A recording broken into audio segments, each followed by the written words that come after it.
విలేకరి అర్ధ ఫర్లాంగ్ దూరంలో పడినారు, కానీ అది రైలు నుంచి కింద పడినది. అది ఇద్దరికి చేతులు, తలకు వెనకాల దెబ్బలు అన్నీ ఉన్నాయి. కానీ మన ఏరియా వాళ్ళని ఎట్టుంది, ఇంకా మీడియా మీరే తెలియచేయాలి ఇది.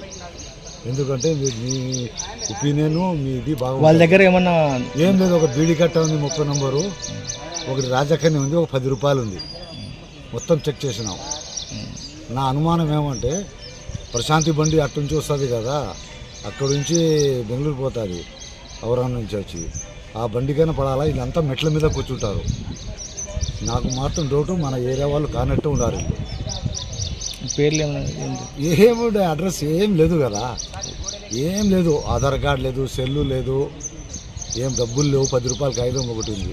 ఏజ్ ఎంత ఉంటుంది సార్? ఏజ్ ఒకరికి 50 ఉంటుంది, ఒకరికి 30 లోపల ఉంటుంది. అది ఇది ట్రైన్లో నుంచి కొన్నదే.